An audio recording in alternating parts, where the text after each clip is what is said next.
All right. Who do you have, Dusty? Okay, we are going to go first to John from Medford, New Jersey. John, what's your question? Hey, Chris, I love you, respect you. You're the best guy I know. But what I'm getting at is right now, like last night, you really bashed Trump pretty bad, called him a scumbag, pretty much straight out. And No, I didn't. Yeah, you pretty much did. Yeah, you did. As a person, I get that. But we got Bill Clintons. We have people out there that are we have, for God's sakes, we have some bad people out there. I mean, as persons. But I think that Donald Trump isn't a bad runner of the government. And that's just my opinion. I totally get the distinction. I get the distinction. Right. I just don't agree.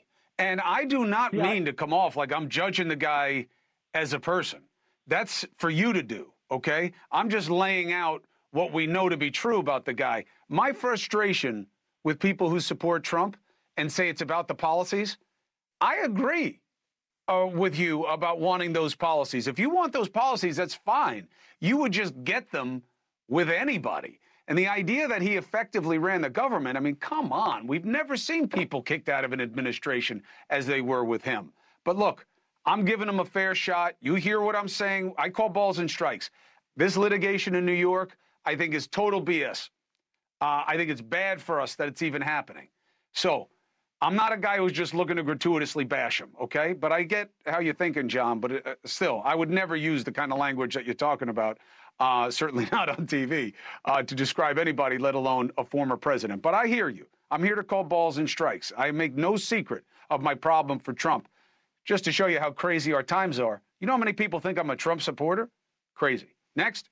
Okay, one more. Josh from New York. Josh, what's your question?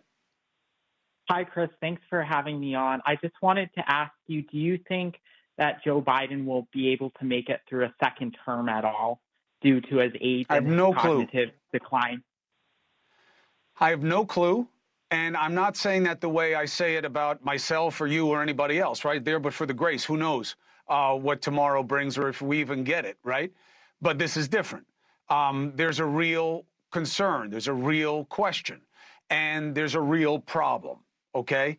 Biden was supposed to be a one-term guy. If he were going to swap that to a second term, the party and he should have thought very seriously about who the running mate is, because the running mate matters more than usual because of the concern you just expressed. You know, God willing, he lives to be 100. But you don't know, and doubt creates problems in politics. You're not wrong to be thinking about it, and it's for him and his defenders to make you feel okay with it if they want your vote. Next. Oh, geez. Okay, let's go. Ron, real quick, Ron. 20 seconds. The fentanyl Ron? problem, the fentanyl problem could be solved when the problem hits Capitol Hill and people in their sphere start dying of overdoses. When that fentanyl hits home, we'll slow it down, especially on Capitol Hill. Look, all pain is personal. I hear you. God forbid. I hope that doesn't happen. I'm happy to have had Jimenez. You know how rare that is to have a Democrat and a Republican on, let alone talking about trying to fix something, right? I mean, that gets a hallelujah for me.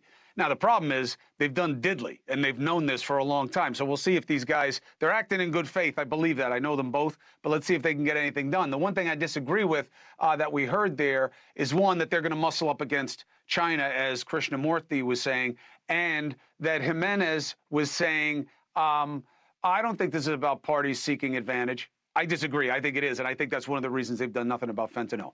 Up next, final thought.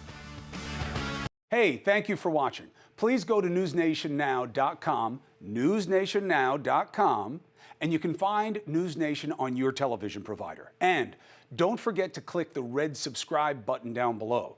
Then you will get more of NewsNation's fact-driven coverage.